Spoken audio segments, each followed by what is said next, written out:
go. Good start to your Thursday morning here, 6 a.m. So glad you're here. A lot to get to today. I'm Eric Connard. And I'm Netta Rampur. So glad you're with us here. So let's send it over to Evan because we do have an update on a traffic collision. Yeah. What's going on? So this one is a fatal motorcycle crash on the westbound 52. You can see the live look from Chopper 8 overhead right now. We've got the number 2 and 3 lane blocked. That's causing some pretty major delays. This took place just at least an hour ago. You can see what those backups look like on the 52. Again, westbound Mass Boulevard exit, a motorcycle crash with 2 lanes blocked. SIG alert has been issued. That means that they will likely be on scene for a decent amount of time now, working to clear the number 2 and 3 lane there. And so right now there's just that single lane that traffic can pass through. You see plenty of red and orange there on the screen indicating some slower speeds to start off the morning. So if you're traveling westbound on the 52, expect delays in that area. This is right between about Miramar and Santee, so just farther off to the east of Miramar, I should say.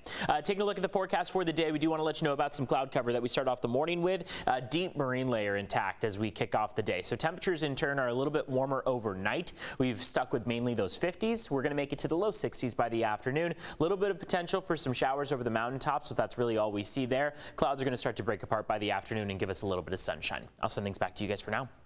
Evan, thank you so much for that. Well, this was a fire that lasted for several days that destroyed a nearly $1.5 billion Navy ship. And this morning, a sailor accused of starting that fire on board the USS Bonhomme Richard will appear before a judge. Yeah, that smoke smoldered for nearly a week. CBS 8's Dana Marie McNichol is live outside Naval Base San Diego now with what we can expect here. Good morning. Good morning. Well, 20-year-old Ryan Mays is scheduled for his arraignment here on San Diego Naval Base this morning. Now he's going to face military court on 2 counts for that July 2020 blaze that injured dozens on board and could estimate $4 billion to replace. Now it's one of the worst non-combat warship disasters in recent memory, and the vessel had to be scrapped totally. Now Mays was charged with aggravated arson and the willful hazarding of a vessel. Navy prosecutors said at a December hearing that Mays set the fire because he was disgruntled after dropping out of Navy SEAL training. He was then reassigned to deck duty to clean the Bonhomme Richard. The lead federal fire investigator for the government determined the fire was started by someone who ignited cardboard boxes in a vehicle storage area below deck. The defense, on the other hand, presented evidence from an electrical engineering expert who says the blaze may have been sparked by an electrical malfunction. A lawyer for Mays said that there was no physical evidence connecting him to the blaze. Now, this decision to proceed to trial came despite a hearing officer's recommendation that there wasn't enough evidence to win a conviction. Now, again, Mays will face a court-martial for arson. Today, his arraignment is scheduled for 8 a.m. on Naval Base San Diego. Of course, we have been covering this and will continue to cover this trial. For any updates, you can head to CBS8.com on our website. Live in San Diego, I'm Dana Marie McNichol. I'll send back to you. Dana Marie, we appreciate that update. And now Vice President Kamala Harris is calling for a war crimes investigation following reports of Russia bombing civilians, including bombing a maternity hospital. That attack killed at least 3 people. And this morning, the foreign ministers for Russia and Ukraine, they met in Turkey, the highest level talks since this war began. Now, the talks concluded without any breakthroughs. Meanwhile, last night, the U.S. House of Representatives approved $13.6 billion in aid that'll go to Ukraine and other allies. Gas prices keep on rising to record costs. The average price of regular around town, you're seeing it here, $5.71 a gallon. It's just gotten up higher every single day. Last year, $3.82, so nearly $2 higher. CBS 8's Chris Groh live in Kearny Mesa now with why some gas stations are charging more than the others. And you can see this at just intersections. You really got to shop around right now. Yeah, and that's the thing, is that people are creatures of habit when it comes to their purchasing, and that includes gas. And so you may be wondering, well, why are some people insisting on going to gas stations that are charging upwards of $6? Well, it's because of basically what they've always been doing. They have these prices in apocalyptic movies. Figured I better get a little gas in it before I go, but I'm going to spend a little extra for the convenience of not going to the other gas station.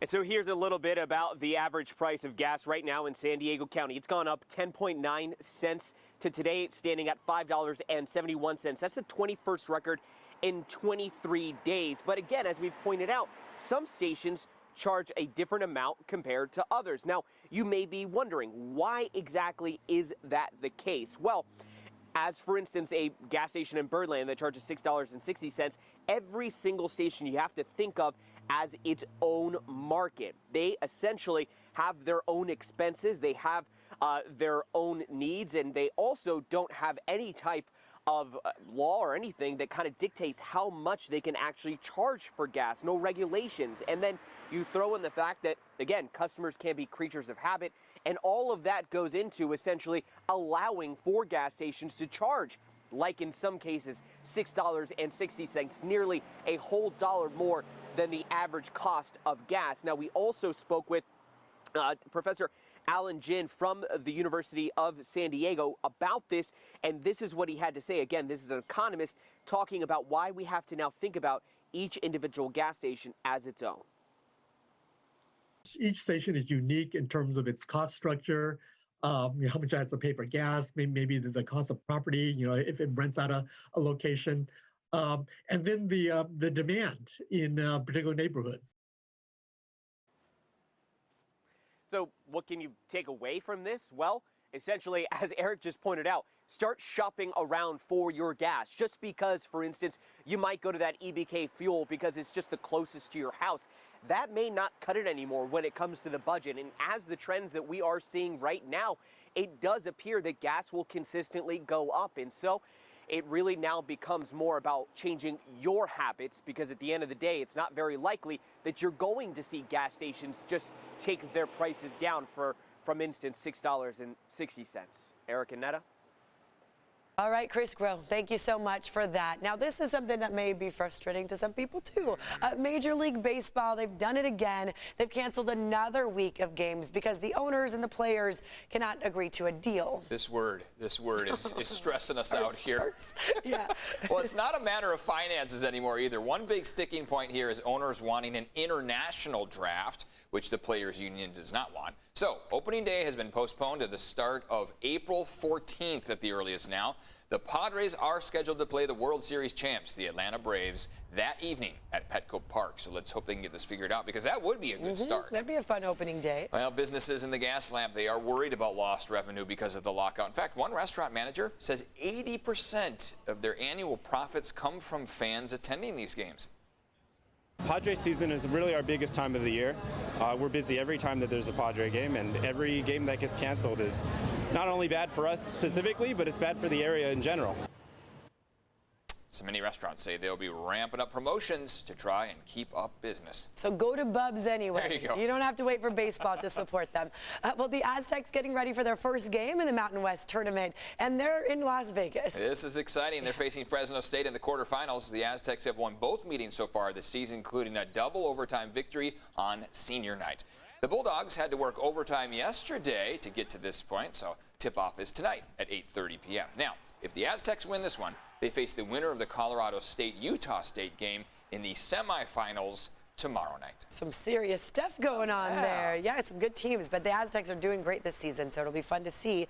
Let's send it over to Evan now. We do have an update now on that crash that you were talking about on the 52. What's happening now, Evan? Yeah, so we're still working to get more information, but it does look like we do indeed have that signaler that is now issued, blocking the number 2 and 3 lanes. You're looking at a live look from Chopper 8 overhead right now. So this is on the 52 westbound at the Mass Boulevard exit, just to the east of Miramar this morning. And again, this started off with a motorcycle crash that turned into a fatality. So we do know that one person was killed in this crash, and that is, of course, the reason for those several lanes being blocked off, and now the 52 westbound being limited to just one lane. Now, this is, of course, a heavily trafficked road through the morning hours, especially going westbound there. So that's where we see those major delays. And when we zoom in specifically to our traffic maps on this area, we can point out exactly what we're talking talking about here. So again, number 2 and 3 lane blocked with the 52 westbound. That's exit 13 Mass Boulevard, signaler issued. Both of these pretty much say the same thing, but the emphasis is how slow those speeds are going all the way towards Santee. So if you're coming from Santee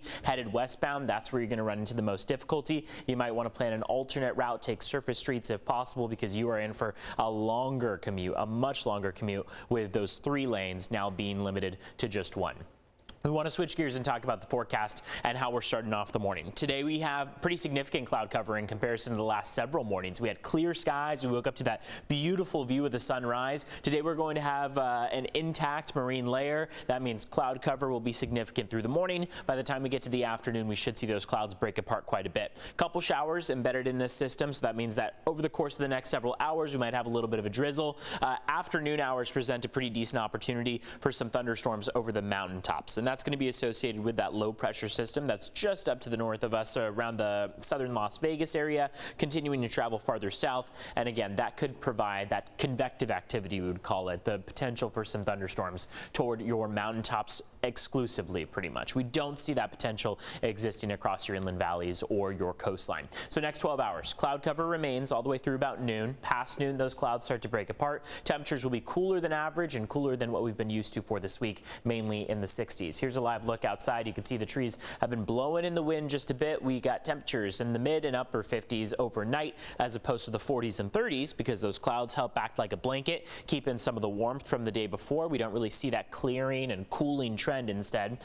Southerly winds at 10 miles an hour, so it is breezy out there. We are going to continue to see wind be the main threat today. So today and tomorrow, wind gusts continue to remain breezy. Really overnight from tonight into tomorrow is where we see the biggest potential for those 40 and 50 mile per hour gusts.